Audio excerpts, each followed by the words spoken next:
want to go over how to actually grow big arms fast, specifically for skinny guys. So what I want to do in this video is to give you the advice and tips that worked very, very well for me from someone with the same start as you right now. So if you want to add about 6 inches to your arms, I've made the Arm Accelerator program. It's a 6 phases process. You just learn that and it's going to help you achieve that. It's the first link in the description. So if you listen to this until the end, and you really pay attention and you implement the steps in order that I'm about to give you in this video, you will get big arms, I promise. So the number one thing I want to talk about is the muscle map. Now, the first thing I like to do with beginners is to show them the muscles that they want to grow and to make them understand the muscles that they want to grow. So this is going to help you while training. This is going to help you with choosing the best exercises and all that stuff. So we're going to go very, very fast. I call it the muscle map. And I just basically want you to see the muscle that you're trying to grow, all right? And to understand it. You don't have to know all the names, all the heads, all the things. You don't need to know that in order to grow big arms, but it's good to know because it's going to help you. You will see when training, you are going to visualize the muscle working. So very, very fast, the triceps. Here, as you can see in the left photo right here, this is a photo from the view from the back of the right arm. So we have the triceps here, and the triceps, as the name says, it has 3 heads. We have the medial head right here under those 2 heads. You cannot see it. You can see it in the right photo right here. Then we have the lateral head because it's on the lateral side of the arm, and it starts from this bone called humerus and it goes right here in the elbow. Then we've got the last one, the long head, which starts from this bone called scapula and it goes the same on the elbow. Very fast, the biceps, as the name says again, 2 heads. We've got the short head right here on the inside and the long head on the outside of the arm. So basically this is a photo from the right arm from the front. So if you were to look at me from this position right here on the right arm. So we've got the short head right here and the long head. This is the biceps. Okay, number 2, growth. There are 2 stages of growth, and I like to teach people this very, very easy and very, very fast so they understand, okay, this is roughly the process of growing the muscle. So first you need to stimulate the muscle, and you're going to do that by training. While training, you're going to stimulate the muscle. You're going to create micro tears inside the muscle, and then it comes the second phase, which is the recovery part, which is when the muscle actually grows, all right? So this happens while resting and with proper nutrition, sleeping, all that stuff. Okay, let's talk about the programs. Now, if you do this by yourself, you need to start with the program first. In my Arm Accelerator course, you don't have to start and you don't have to think of the workout program. I've made arm growth programs specifically for 2 days, 3 days, 4 days, 5 days, 6 days a week, depending on how many days you want to train, or you can train in a week. But if you want to do this by yourself, you need to start with the workout program. So this should have 3 main things. If you get this right, any workout program is going to work for you. So 1, it needs to have the right volume. Anywhere from 6 to 20 sets per muscle per week. I recommend, if you're a complete beginner, start towards the 6 sets per muscle per week, and then slowly move to 20 sets per muscle per week. And here we talk about biceps and triceps. So 6 sets per biceps, 6 sets for the biceps per week, and 6 sets for triceps per week. Number 2, you need to train the biceps and the triceps 2 times per week at minimum, all the way up to 3 times per week. And number 3, 1 to 2 days of rest between sessions. So you don't want to train your biceps Monday and then train your biceps again on Tuesday. You have at least 1 day of rest. So let's say Monday, Wednesday, and Friday. Let's talk about the exercises. The most common mistake when it comes to training that I see in beginners, they do more than 3 exercises for the biceps and for the triceps. And they do all the exercises from the Instagram, Reels, all that stuff.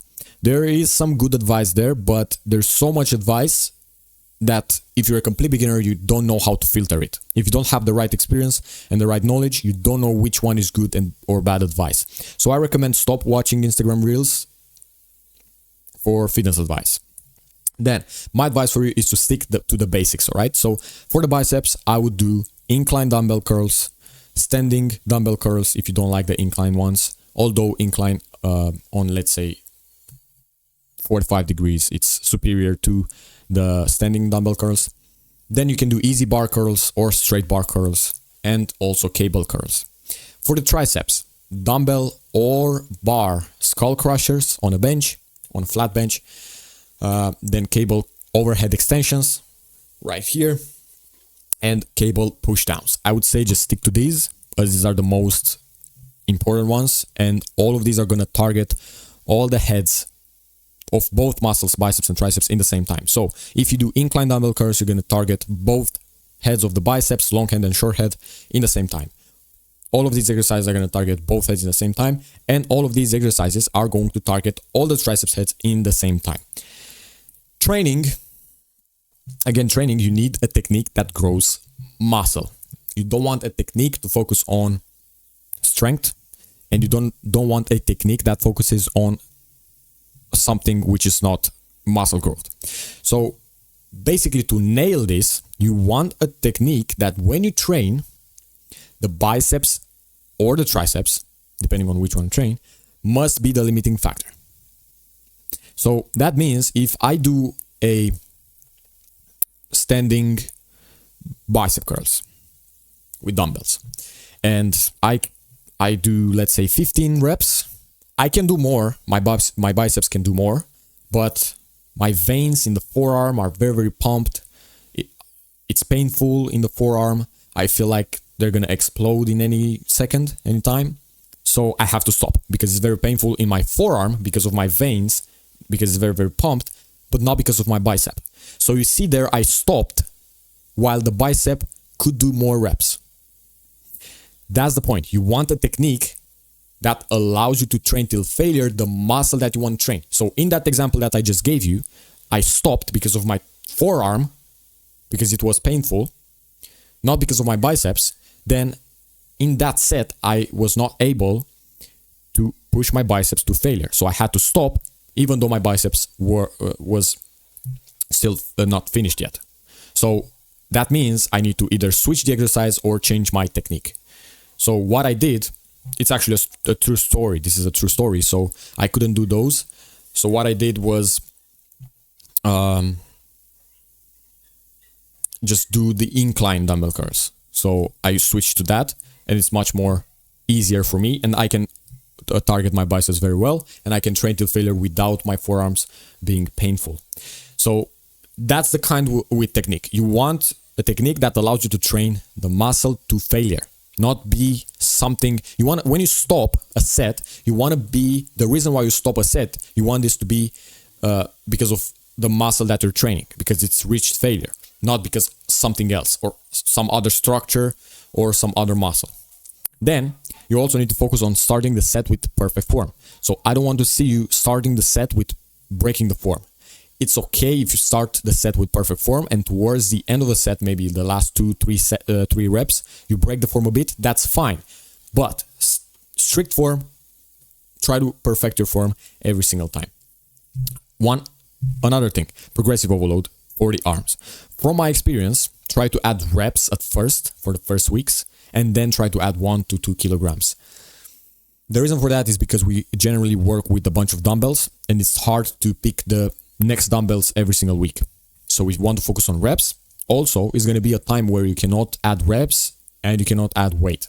So what you're going to do at that time, you want to focus on improving your form and technique every single time. So if you cannot add reps, you cannot add weight, you do the same reps, same sets, same weight. However, you try to perfect your form and your technique. Maybe train slower, maybe improve the mind-muscle connection. Do something, some improvement. And remember, the technique is key. If you don't have a technique, like I said, that allows you to train the muscle to failure, you're not going to train the muscle effectively. And train close to failure and then to failures. And basically, this means to have a good technique in the first place. And I like to teach people by describing them how training till failure looks like and feels like. Because a lot of people cannot estimate the reps in reserve, and a lot of coaches, they teach people, okay, with reps in reserve. So train until you have 3 reps left. But the problem with that is that most people cannot estimate accurately when they have 3 reps left. So what I like to teach people is to describe them how it feels to train till failure and close to failure. So basically you want to get into a zone where towards the end of the set, the weight starts to feel very heavy, heavier and heavier and heavier, much heavier than when you started the set. And that can be the last 5 reps, that can be the last 3, 4, 2 reps, 1 reps. So just get into this zone. Don't think in reps, think in zones. So I get into that zone where the weight starts to feel heavier. The speed of the reps decreases. You feel some burning sensation, the muscle feels pumped and fatigued. Get into that zone. And when you reach failure is basically when you cannot complete 1 full rep. That's it. Here's a sample arm program that you could use. It can look something like this when you combine it with other muscles. So let's say you train your arms twice per week, both the biceps and triceps. On Monday, you're going to do easy bar curls. You start in this order. You do easy bar curls, then you're going to do underhand grip pull-ups. Then you're going to do skull crushers and then dumbbell bench press. Now, as you can see, we don't start with the bigger muscle first. So we don't start with the back first and then do the biceps. The reason for that is that we don't want to grow the back now. We want to grow the biceps and the triceps. That's why we're going to start with the bicep exercise and then the triceps exercise and later all the chest and back work. Then on Wednesday, you're going to do overhead triceps extensions and then you're going to do chest press. But again, you're going to say, yeah, but it's going to affect my chest work. Yeah, that's true, but we don't want to grow the chest now. We want to focus on the arms. Then incline dumbbell curls and underhead grip rows. On Friday, triceps push down cable and then cable bicep curls. That's a sample program that you can use. You can add a bunch more exercises on Tuesday and Thursday, shoulders, arms, whatever you want. Let's talk about nutrition. I would get the protein right, 1 gram of protein per pound of body weight or 2.2 grams per kilogram. That's it. Getting this from whey, protein, eggs, and lean meat. Because these are all complete proteins. They all have all 9 essential amino acids. That means the body can break those down and use them to build muscle. Don't get your protein from carbs. Don't get your protein from veggies. Get your protein from complete protein sources. Whey protein, casein protein, eggs, lean meats. I would eat 3 meals full of lean meats, carbs, veggies, and healthy fats. That's because I want to keep and get all the micronutrients and macronutrients. And the other 2 meals, and it's going to make it in total 5 times a day, eating 5 times a day. The other 2 meals, I'm going to eat from whey shakes, fruits, almonds, and protein bars. That's how I would schedule my nutrition, and this is how I would eat basically. So I wake up, I'll have a whey shake, some fruits and some almonds. Meal number 1, all food groups. Meal number 2, all food groups. And then the 4th time that I eat in the day, I'm going to have a protein bar, some almonds. And then the last meal number 3, I'm going to have again all food groups. You can of course schedule it however you want, but this is how I would eat as a complete skinny guy if starting again. Now, as a skinny guy, you're looking to gain weight. Track your weight and look to gain half a pound per week. That's the perfect scenario right there. Half a pound per week at max. The reason that we don't want to gain more than half a pound per week is that in that scenario, we're going to gain a bunch of fat, some muscle, and then we're going to get into a position where we have to lose the fat. So what's going to happen then is going to be very, very hard for us to lose the fat and keep all that muscle. So in the end, if you gain half a pound per week, you're not going to get a bunch of fat, but you're going to build a bunch of muscle too. Let's talk about the questions because maybe you have some questions and I don't have time to cook what to do. Here's the thing.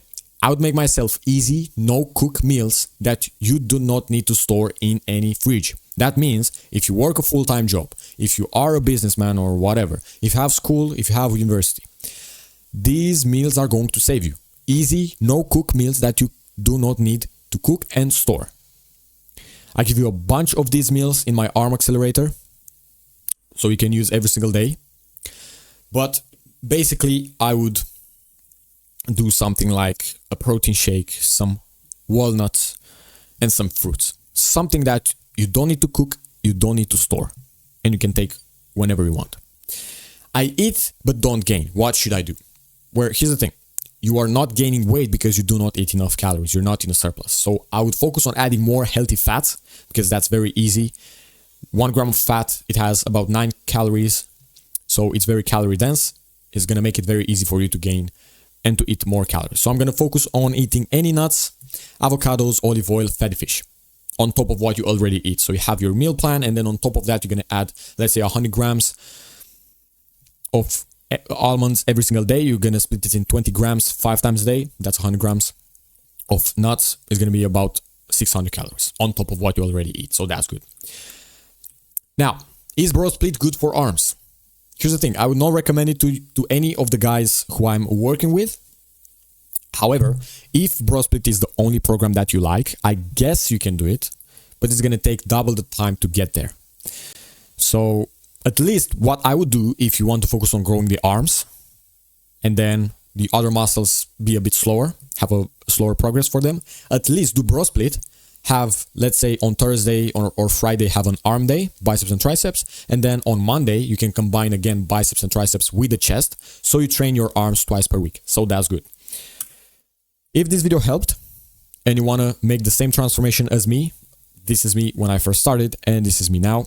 And if you, chances are you want to look something similar to me, that's why I've made the Arm Accelerator program. It's a course with 6 phases and it's going to take you step by step, structured, clear information that you need to learn in order, and it's going to unlock all the gains that you always wanted. It's the first link in the description. Go check it out right now.